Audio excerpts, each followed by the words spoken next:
Hello everyone, it's Shel C from PaperOcotilloStudio. Today I'm sharing with you day 25 of our AJOS Peculiar Persona Daily Art Journaling Challenge for October 2021. And this is from Art Joy of Sharing, our Facebook art community. There are prompts. The prompts are names this time because we're making peculiar personas, weird little characters in our art journals. This is just a way to encourage you to work in your art journal every day and increase your art skills, your creativity, and your relaxation. So today's prompt name is Bipin Jimbok. Maybe it's Bipin Jimbok. And a Jimbok is a large antelope that lives in South Africa. It is in the same group family as orcs. And about 20 years ago, maybe, my husband and I took this camping trip, and we went in a lot of different places. And the one place that we went was White Sands National Monument in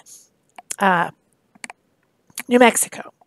We went to a lot of interesting places in New Mexico. That's the only time I've ever been to that state. There's a lot of really cool stuff there.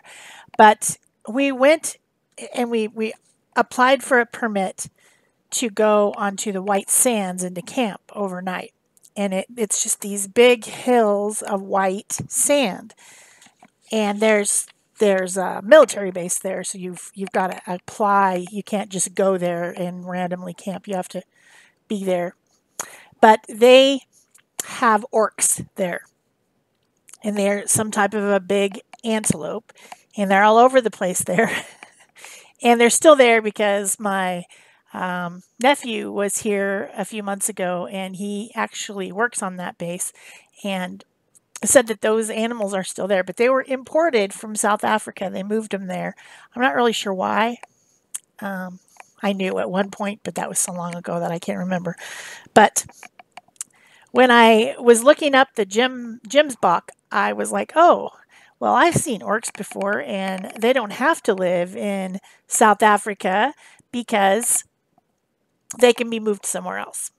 So that's my whole point of everything I was saying. So to start out this page, I did want to mention we're having a class coming up. The first one is on the 6th of November, and then the 6th, the 13th, the 20th, and the 27th. So there's 4 classes. 2 of them are taught by me, and 2 of them are taught by Peg Robinson. And they're about stamping and mark making. So if you're interested in learning more about stamping techniques, mark making techniques, those type of things, how to add stuff using those type of concepts and techniques in your art, you might want to sign up for that class. The class is $25, and you're getting about 10 hours of instruction live, and then they will be recorded and left in the group.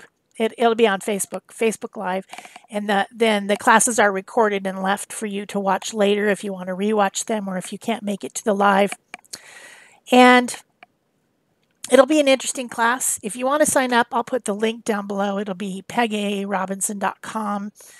She has a website where you can sign up, pay with PayPal, either with your credit card or with just like using PayPal the way you do. And I'll leave the link down below in this video if you'd like to do that.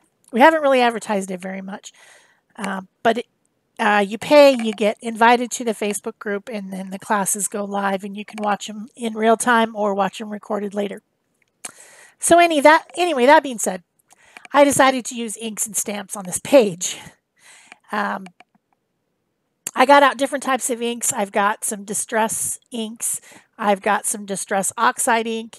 I have archival inks, and then these are some metallic inks. I've got silver and gold in the metallic ink. I think I just used the distress oxide once. I also use the distress oxide sprays to start out with because that's a quick inky way to start getting color on your page. But I forgot, because I don't use ink all that often. I tend to go to paint. I forgot that the oxides are kind of a little bit what I would say dull. The colors are dull. They're not super bright because of that oxidization process where you can splatter water on it and it'll oxidize and make little white marks. It's really cool for stuff like, like grungy stuff, distressed stuff, which, the whole line is called distress. I mean, that's pretty obvious, right?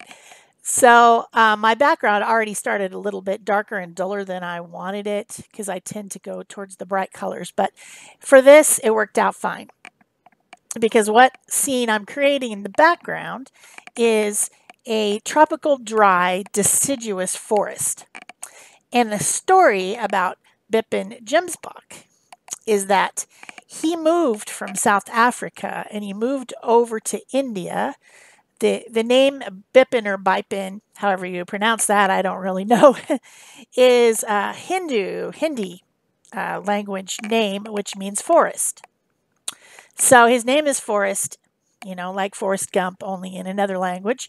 So he needs to live in a forest, and he wanted to move to India to be closer to his Swami because he's Hindu. So that's the story behind this page. So I'm creating this. I look at pictures of what a tropical, dry, deciduous forest looks like, and it looks like exactly as it sounds. It's kind of like it reminded me of Northern California as I was driving through Northern California last summer.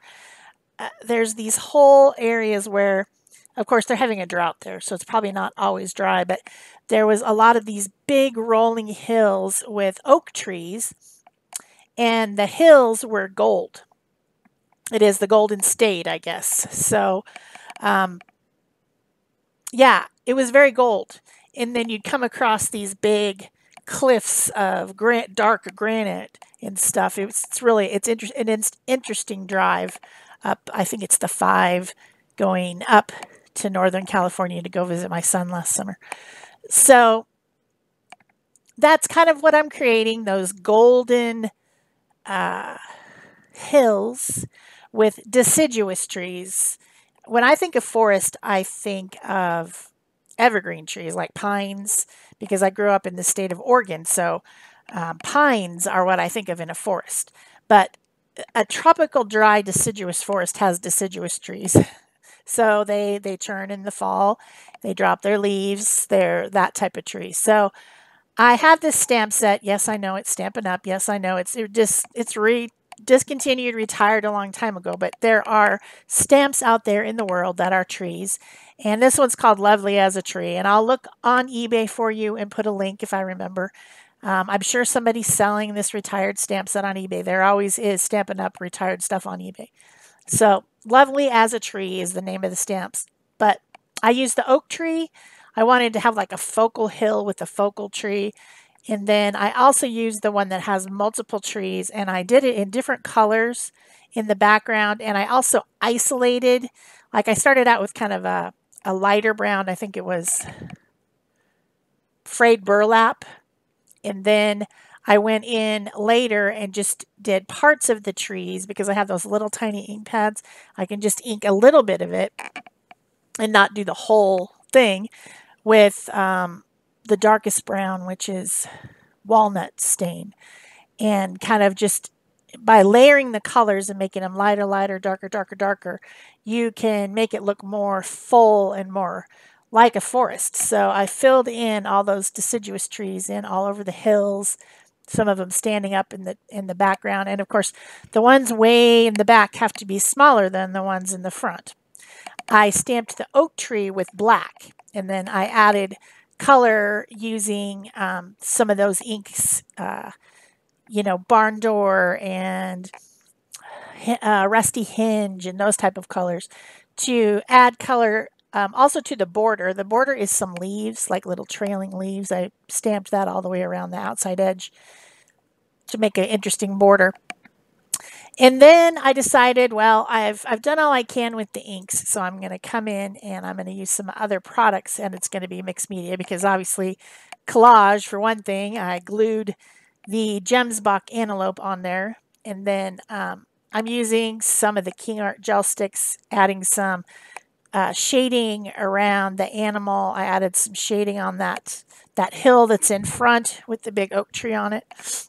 And then I did stamp the moon, which is just a flat circle stamp, with the distressed oxide, and I spritzed it a little bit. I think the color is fossilized amber, and then I spritzed it to make it a little bit lighter because it will oxidize and have that lighter color on the top. And then I also stamped over the top of that with a spiral or a stamp that has a circle inside a circle inside a circle with gold. So when you look at the close-ups at the end, you will be able to see all those details. Silver stars with a little star stamp, background stamp. I also added a prayer bead necklace to Bip and Jim's Bach. That's, I can't remember what it's called, but that's something that they use in the Hindu religion. And so I thought he needed a little something. So I did that with Posca pen, which is acrylic paint, of course. And then that's opaque, and it makes it stand out a little bit more because it doesn't let the background shine through. With the exception of pigment ink, most ink, like ink pads and things, are translucent. So if you ever want something to be on the top, you got to use something like acrylic paint because it can be purely opaque and go over the top.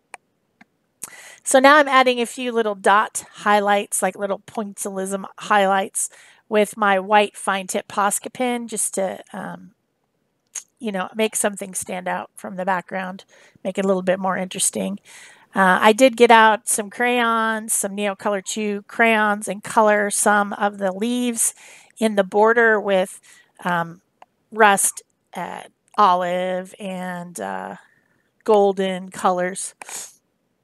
It's kind of it's all fall colors. And the pictures that I saw of the tropical dry deciduous forest did all the pictures with, except for a couple few, had fall colors. I think that there are some where it's going to be green, probably in the rainy season in India. There's probably a rainy season or a monsoon season. I'm just guessing. And don't take my word for anything. So then the last thing I did is I typed on my Brother P-Touch label maker. It's still on the desk, so I didn't grab anything else. I just used it to type out a few words to tell the story here of Bip and Jim's Bach and how he migrated to India to the forest to be closer to his Swami. So yeah, that's my page for day 25. Like I said, don't forget that there's a class coming up. If you'd like to sign up, you can use the link below and go sign up for the mark making and stamping class in November because this October is almost over. We've only got, what, 6 more days? 6 more days of October, and then it starts to be November. Yikes. I am a bit tired of editing every day, so I will be slowing down in November. But it was fun to do this challenge, to have all these little characters to think of and make little stories in my head about who they are. I thought it was fun. I hope you thought it was fun. If you did, be sure to give me a thumbs up. Subscribe to my channel if you haven't already. And you can turn on your notification bells to know when there's a new video. And you can also leave me a comment or question below. All those things tell the magical, mystical algorithm of YouTube that my stuff is valuable and somebody might want to watch it and maybe they'll recommend it. So that's it for me. Thanks. Bye-bye.